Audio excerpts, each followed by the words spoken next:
losers. Inspire. Welcome back to another Wisdom Wednesday discussion. I am your guide, Sans Inspire, generating, uplifting, inspiring, developing, and empowering you to live inspired every day forever, because that's life. And today we're talking about boundaries, setting boundaries. The discussion is the truth of boundaries. Start with the affirmation. Today we affirm that I honor my truth by defining what belongs and what doesn't. I honor my truth by defining what belongs and what doesn't. Our intention is to reflect on how boundaries are not merely defenses, but declarations of truth. We don't just set them to defend ourselves.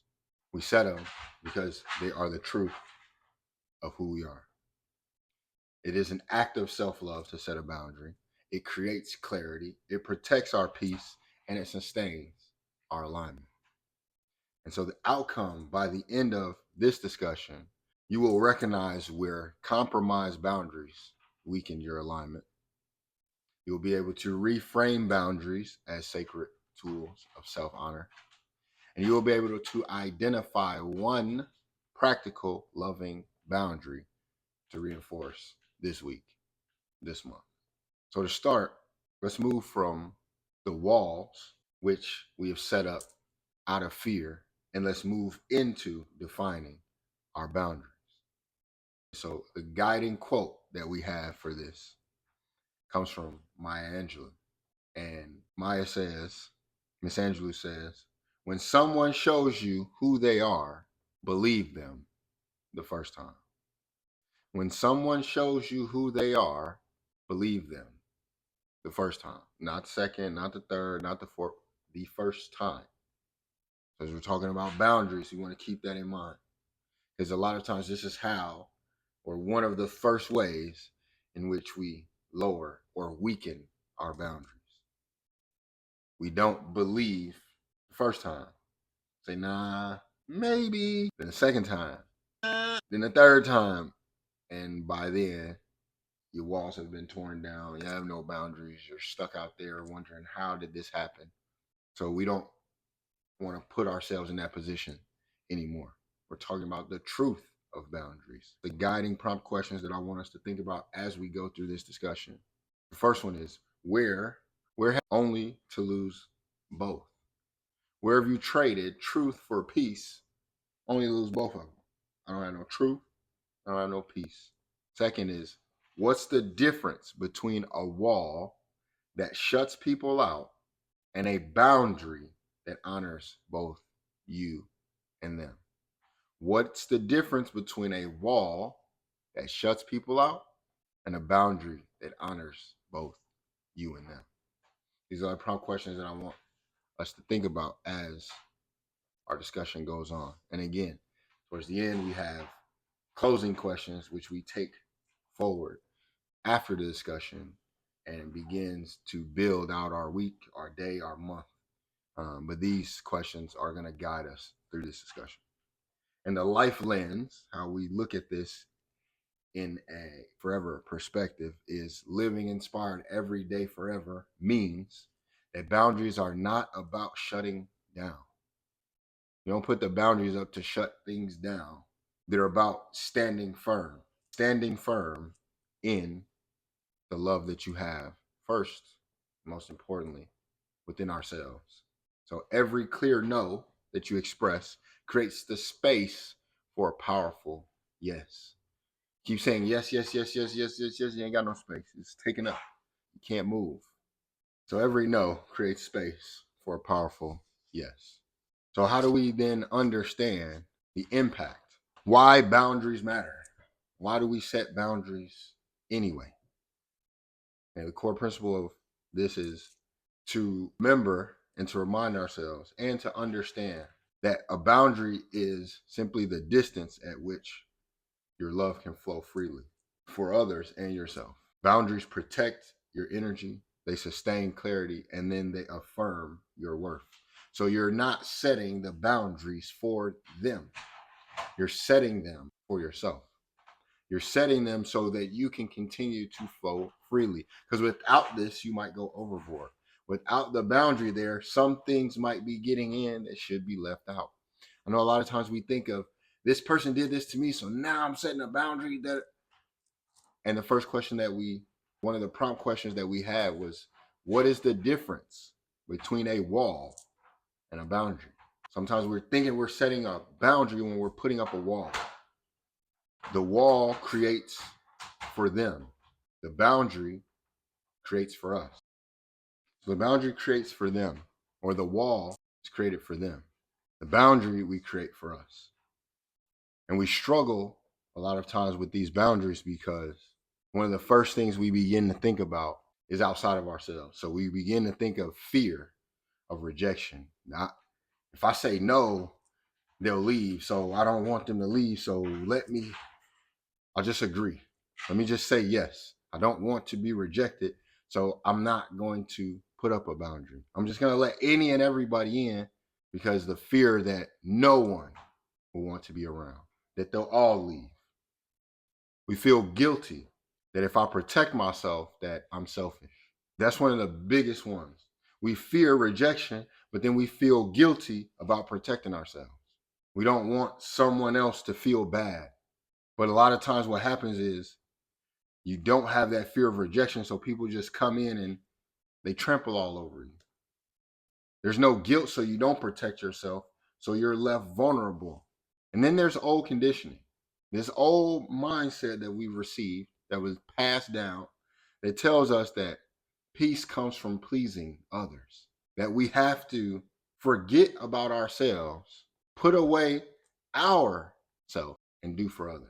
We find a lot of times that all that people pleasing leaves us without any pleasure, without any peace, without any clarity.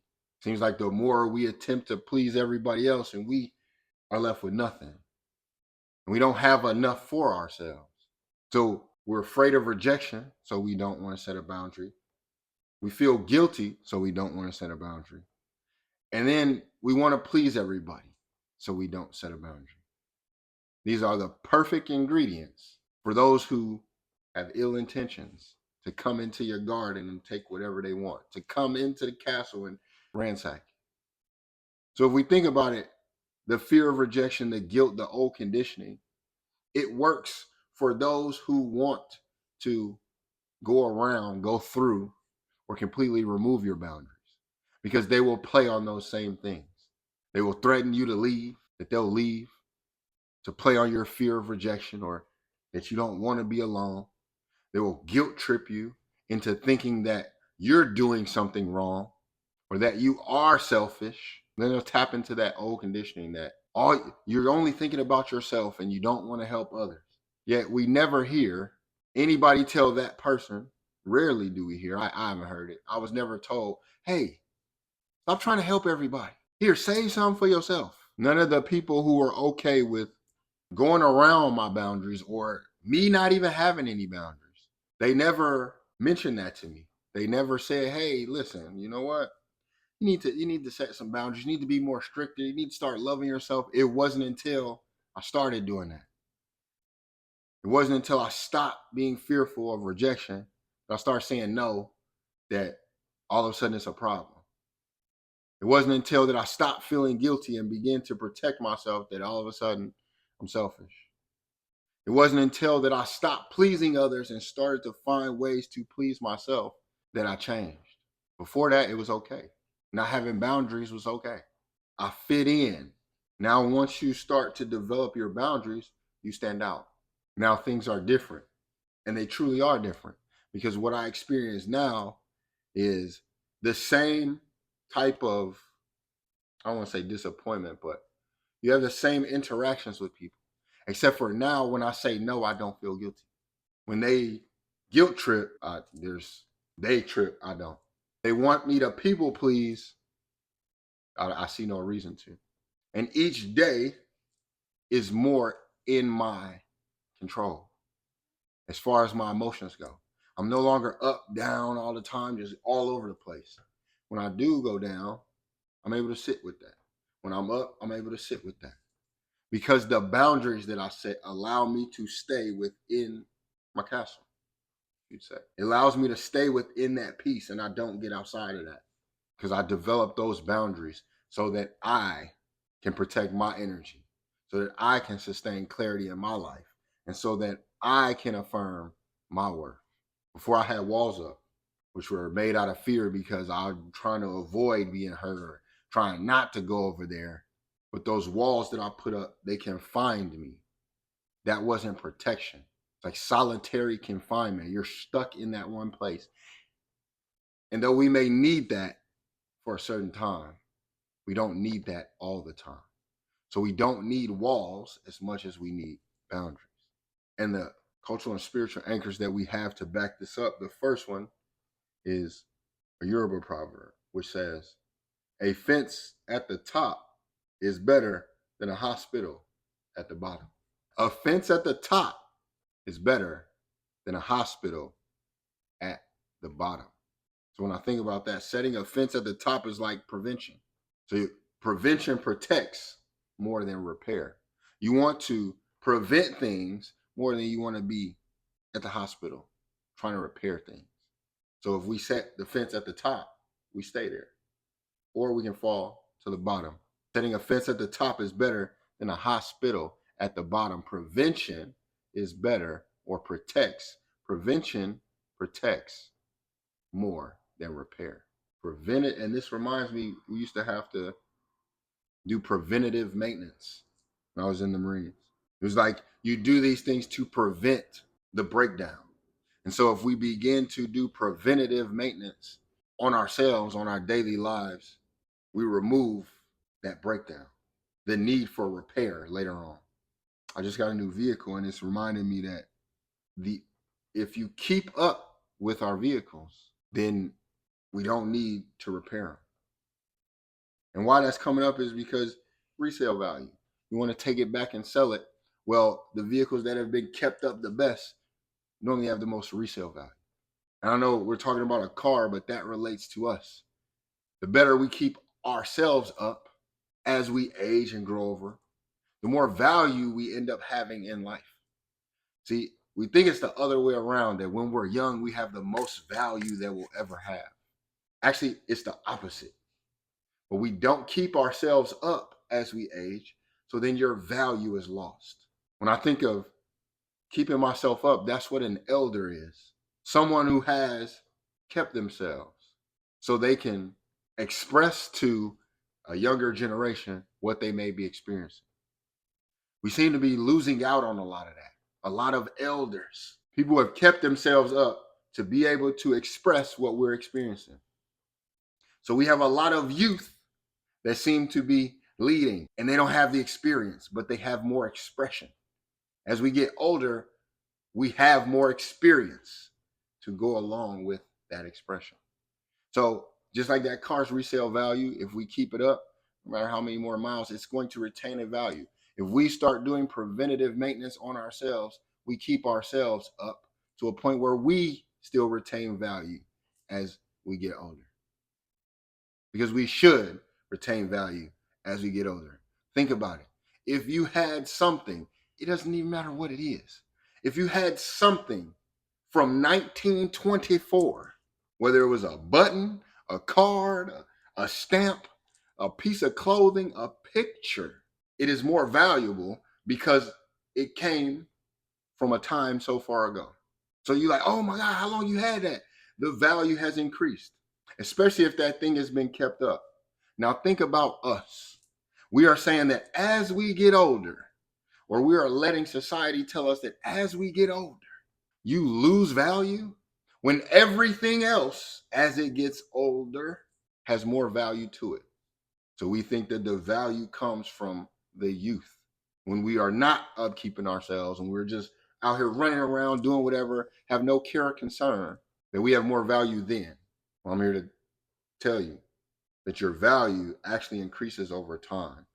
So by establishing boundaries or doing that preventative care in your life, you're going to prevent those heavy repairs that we see a lot of other people needing. Does it mean that you won't have your trials and tribulations? Does it mean you won't trip, fall, stumble? No. While everybody else is going and having surgery, you might just need to stretch a little bit.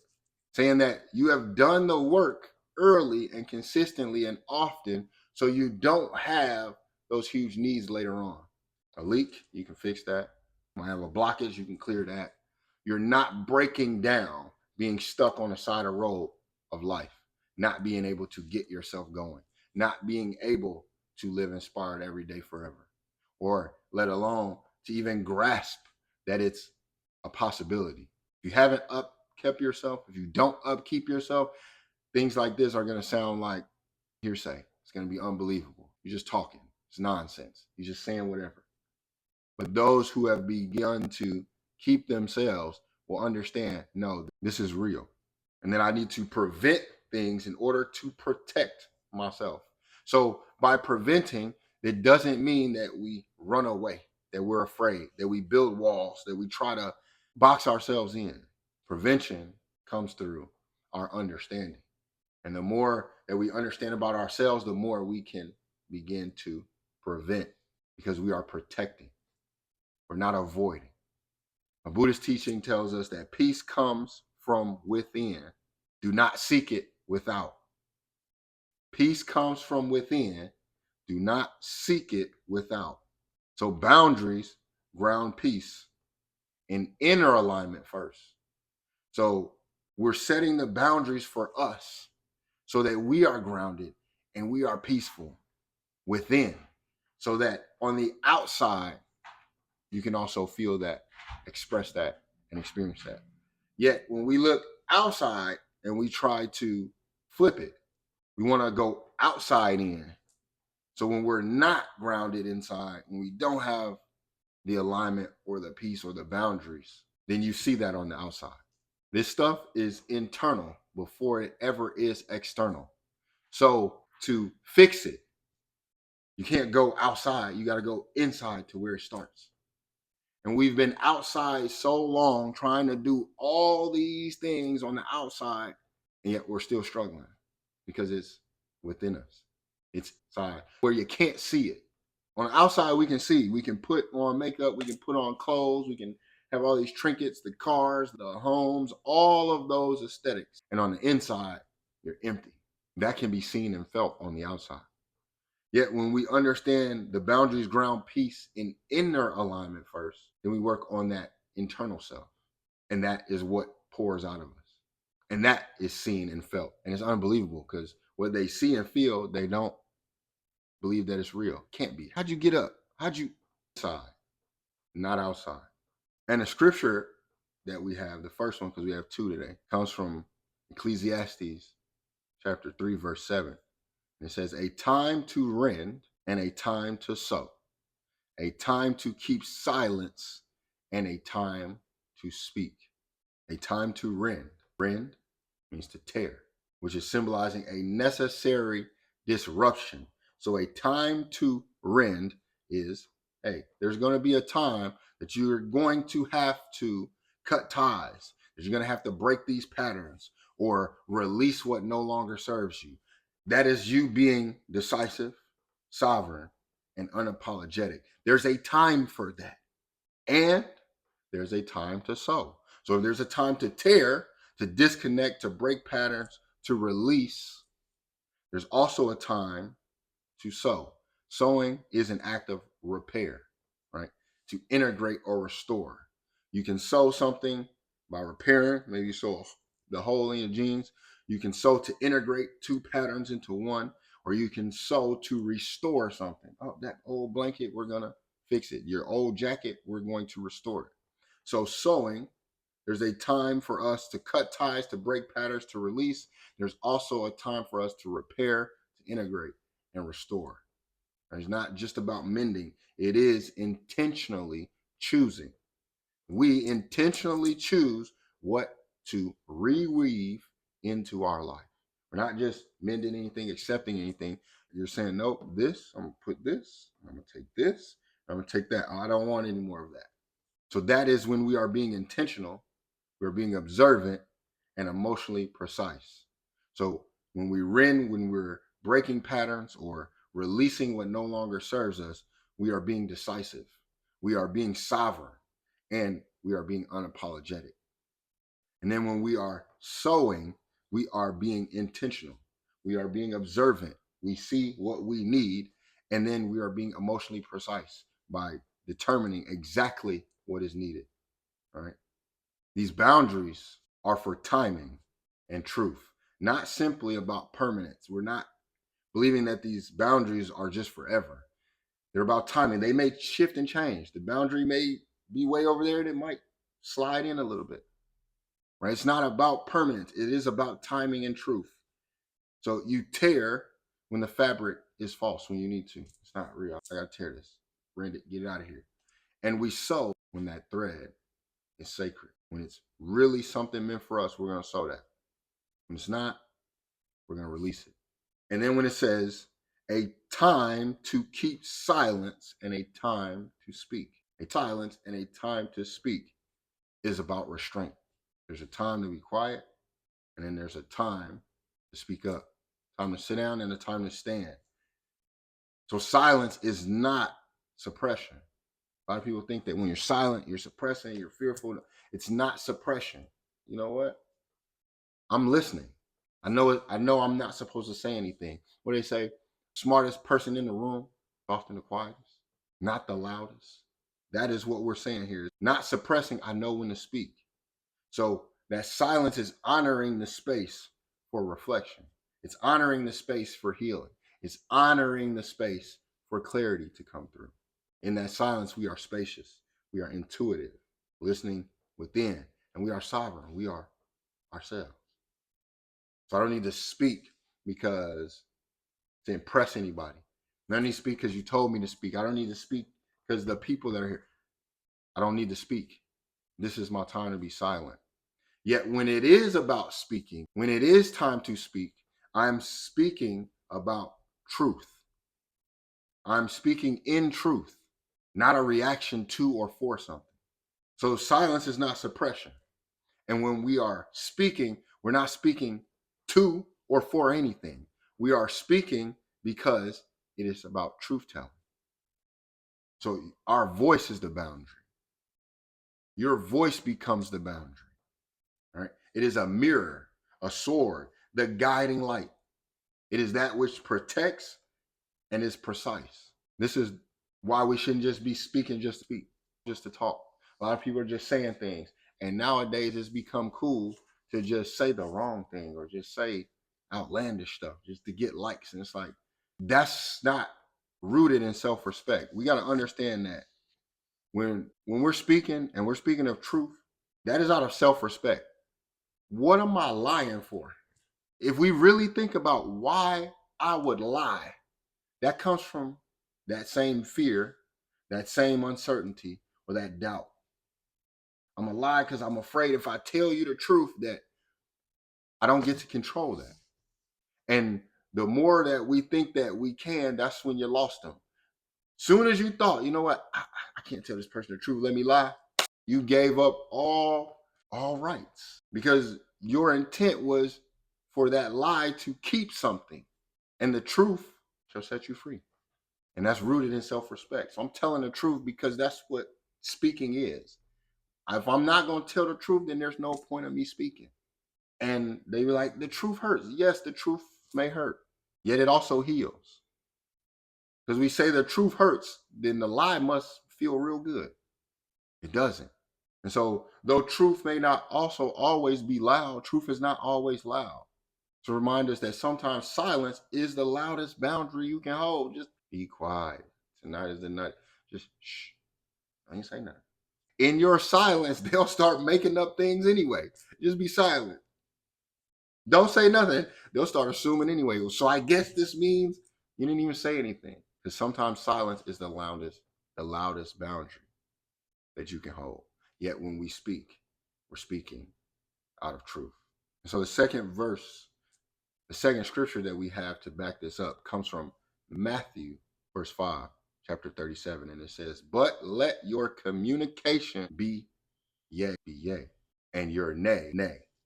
For whatsoever is more than these cometh of evil. But let your communication be yea, and your nay, nay. For whatsoever is more than these cometh of evil.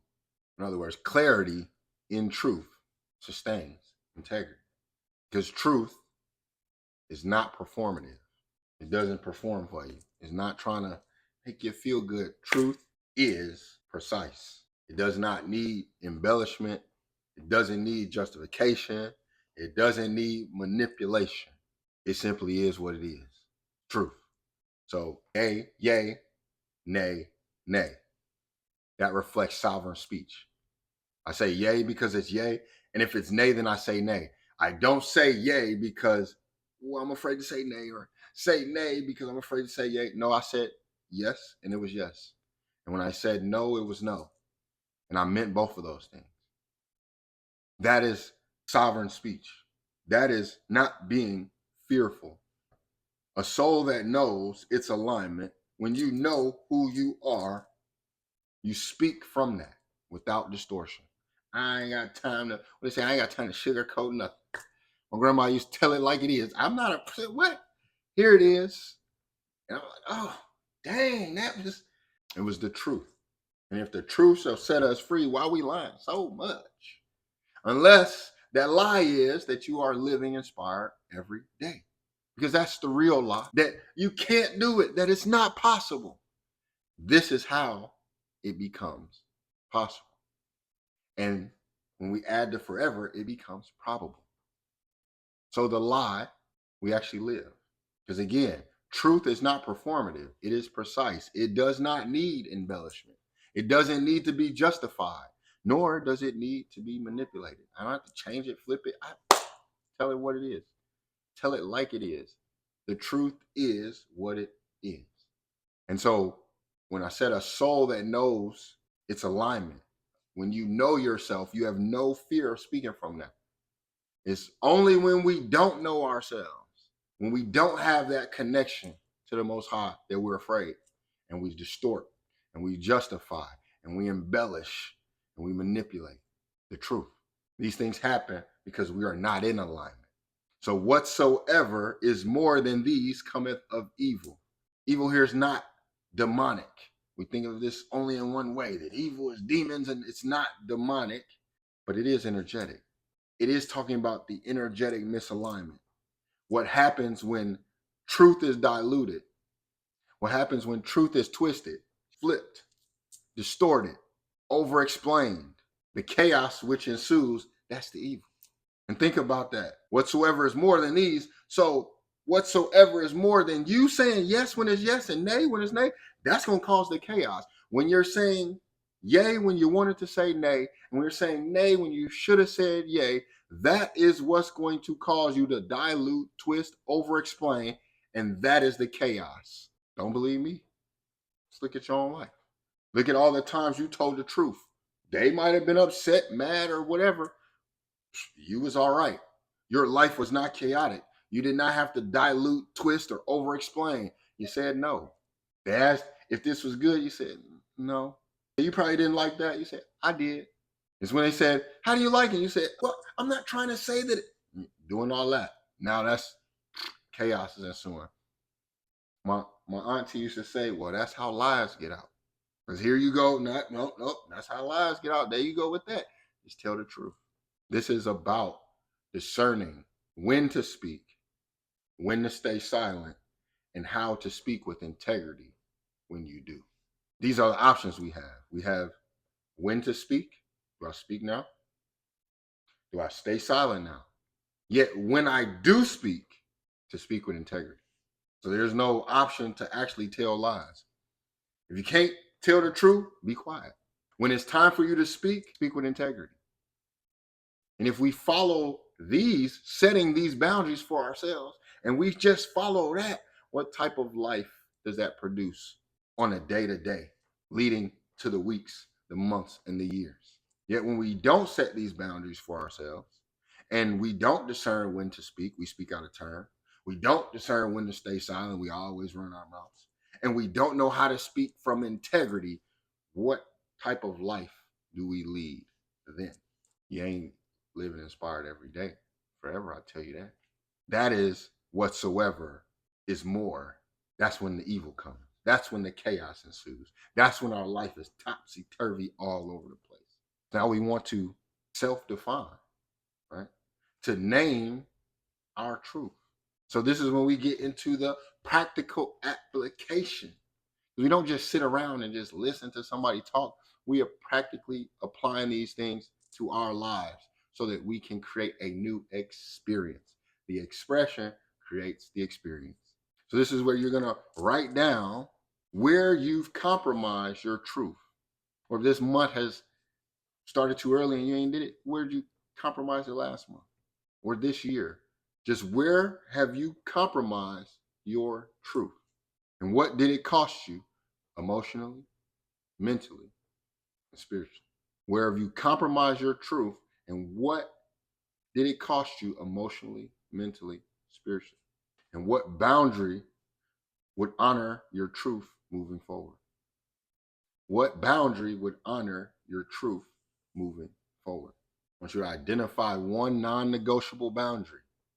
Examples could be phone-free mornings, no working past 9, sacred time for prayer, meditation, I'm gonna work out, whatever that non-negotiable boundary is, identify one, just one. And let's begin to set that boundary for ourselves. Mine is no working past 9 and phone-free mornings and sacred time for prayer. So I guess I got all 3. But I'm still working to adjust these boundaries because, hey, they flow. They're not rigid and permanent, right? We're setting them to allow our lives to continue to flow. Make it too rigid, now you feel stuck. I've been there too. So as you're doing that, I want you to also rewrite or write for the first time your boundary statement. I release blank and I now protect blank with clarity and love. I release and I now protect blank with clarity and love. So an example is I release overextending for approval and I now protect my rest with love. These are things that are going to benefit you.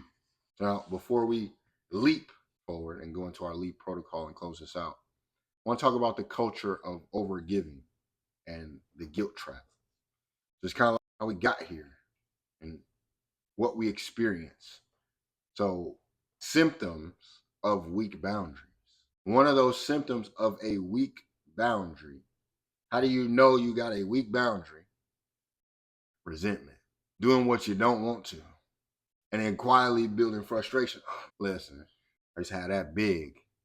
That resentment be like, I don't really want to help this person do this, but I done committed to it. I done said yay when I should have said nay. Now chaos ensued. That resentment, doing what you don't want to, quietly building frustration.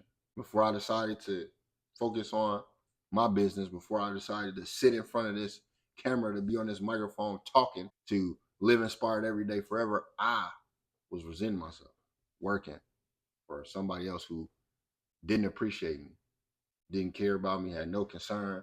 I was what they call us, an essential employee, or is that what I can't even remember. An essential worker during COVID, and then right after I was non-essential. It was like, whoa, time out. You needed me this long, and then now I'm just like, what? So that time built that resentment because I was doing what I didn't want to do. I didn't want to really be there. But we live in this society where it says you got to make a living. So you got to go get a job. So I was doing that, living that part, building resentment. Wasn't living my life, living the old life. Another symptom of a weak boundary, and these things usually go together, right? So with the resentment, you're also gonna have energy drain.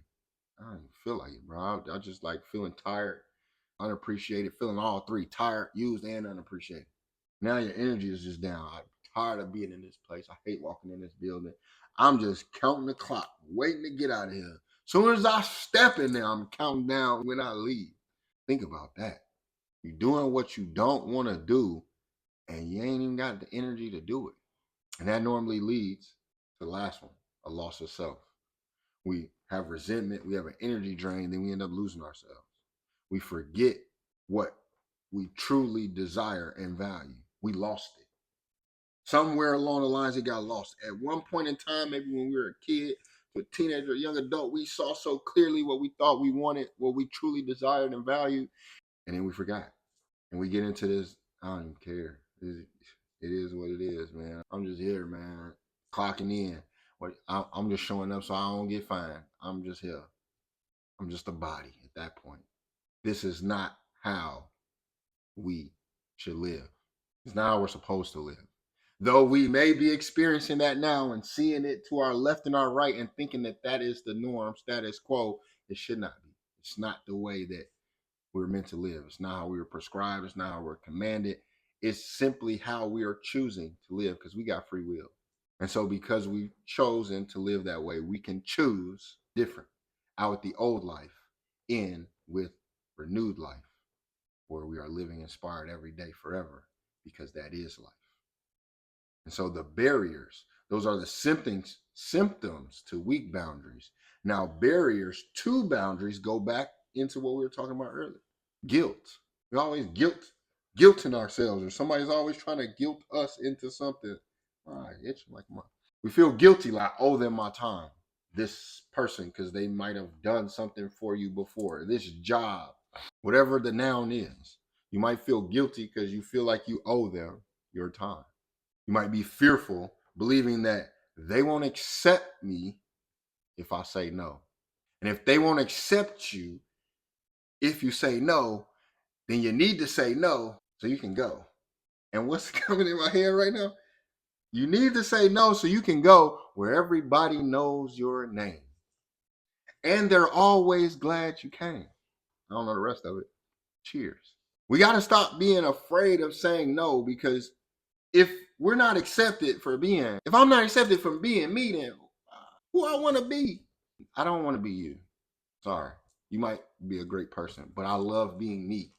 I don't want to be you. So if you can't accept me for being me, then this is not where I need to be.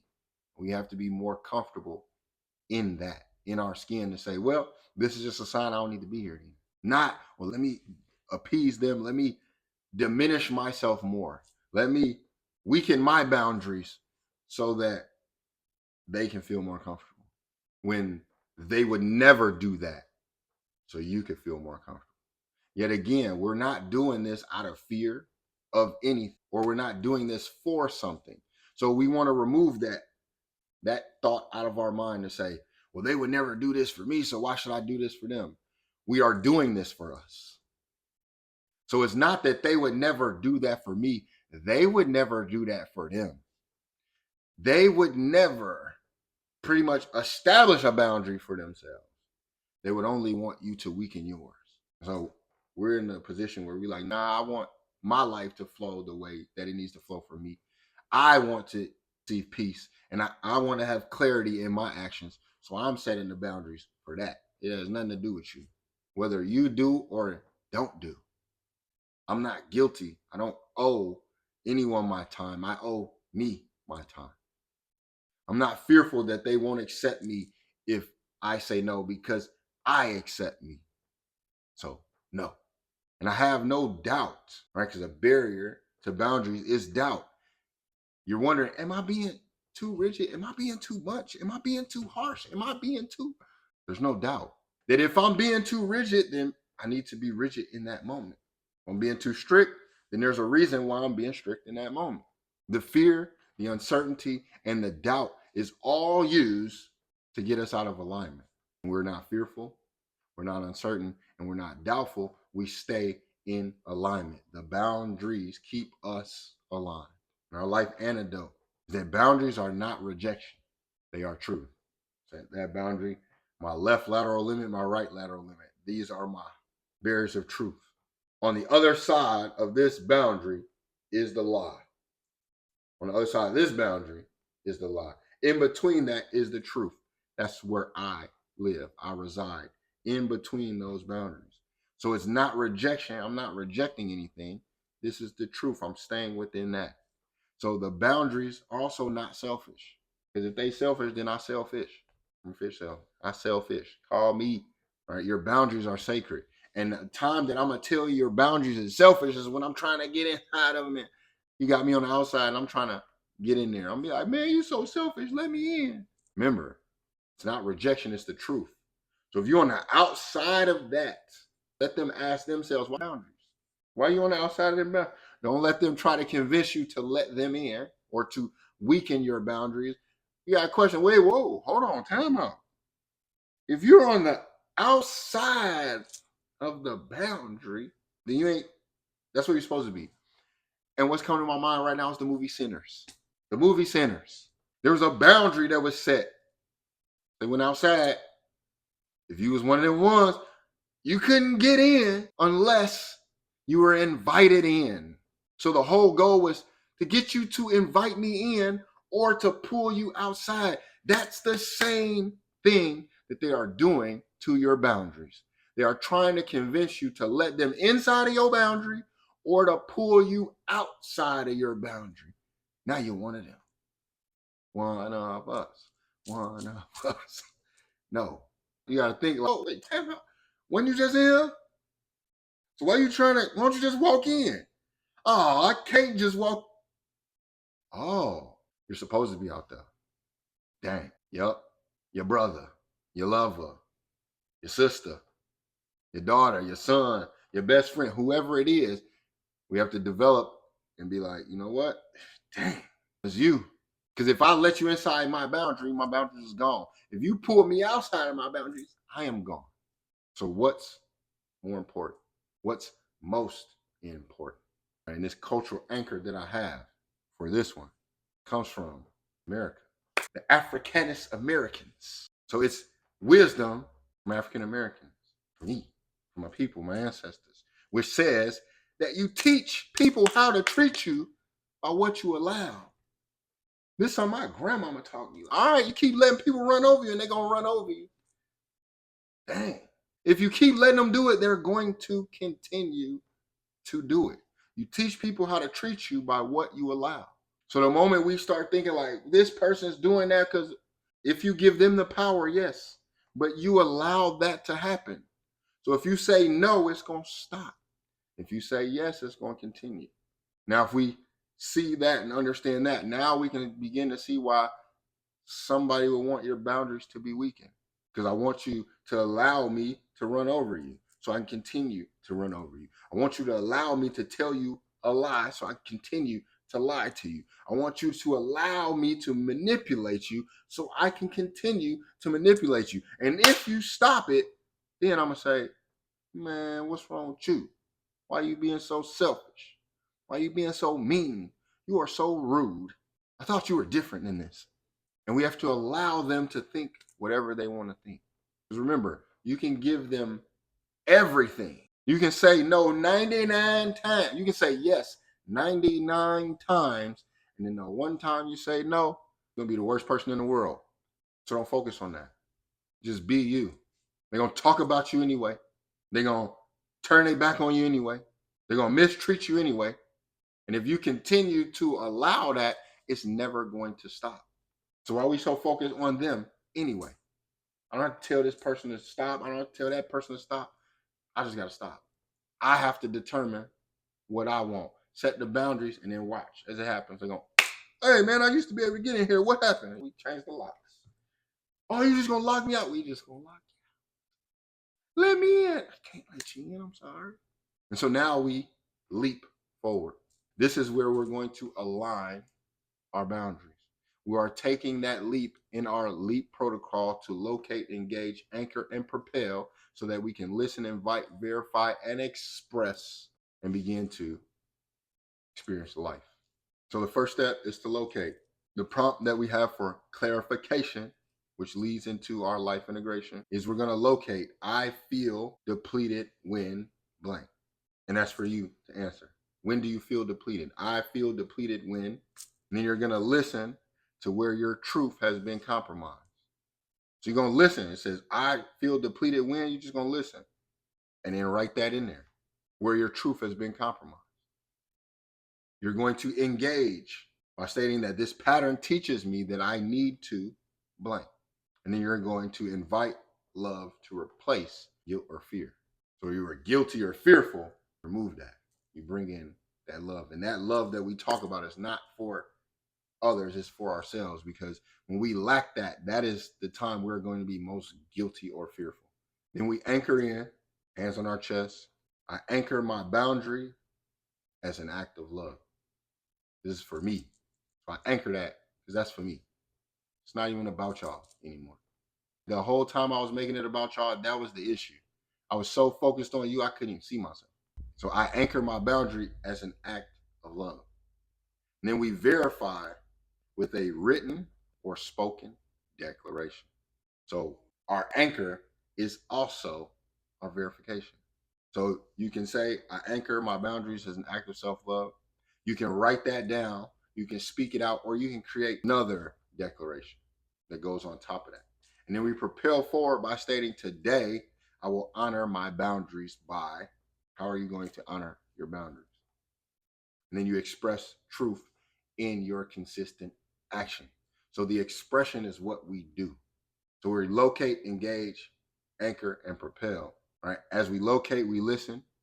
When we engage, we begin to invite that in to so we can anchor down, to verify, and then propel forward in our new expression.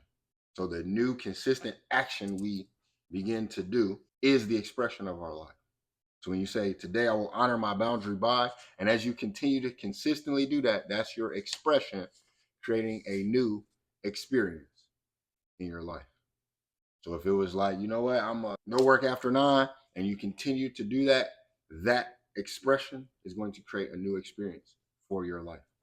Express and experience. And so as we close this out, here's the Q&A where you can write down these 3 questions so that you can ponder these going forward. To remind yourself, hey, these are what I need to answer. This is where I want to reflect and to check back in, and where am I going? So number 1, eat. Where in your life do you feel drained because of weak or missing boundaries? Where in your life do you feel drained because of weak or missing boundaries? Number 2, those E-R.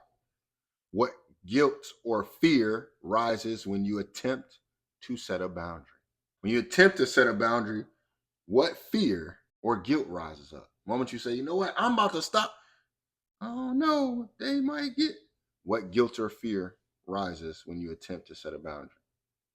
Number 3, those tres, E-R. So, how could strengthening one boundary bring more peace and alignment this week? So how could strengthening just one boundary bring more peace and alignment this week? And in closing, challenge you to write down that one boundary that needs reinforcement this week. Write it down. All right. Take the next step after you write it down. Share it with somebody you trust. You need to reach out. Hey, you can share it with us. Or you can declare it in your daily journal. Right? Share it and declare it. Express and experience. And practice honoring it without guilt. Practice putting those boundaries there without being guilty. Honor that. Honor you. The closing charge that I have is, boundaries are not barriers. They are bridges to deeper peace, clarity, and love. Let us speak out loud that I choose discernment over guilt. I honor my energy as sacred. And finally, to close out with 2 quotes, one from Brené Brown. It says, you are allowed to be both soft and strong. To set a boundary is to love yourself with the courage your ancestors are still praying for. You are allowed to be both soft and strong. You got to be one or the other. You can be both soft and strong. To set a boundary is to love yourself with the courage your ancestors are still praying for. And lastly, the moment you know yourself, you have known the most precious thing in existence. The moment you know yourself, you have known the most precious thing in existence. But you didn't know that you was precious, that you was special. You watch Barney growing up. You are special. Anyway, and as a reminder, Our life principle as we close out is live inspired every day forever. It means that every boundary honored is a truth reclaimed. Boundaries are how we love ourselves. Boundaries is how we love ourselves enough to live aligned and to love others enough to walk with clarity. I'm Sans Inspire, your guide, generating, uplifting, inspiring, developing, and empowering you to live inspired every day forever. Because that's life.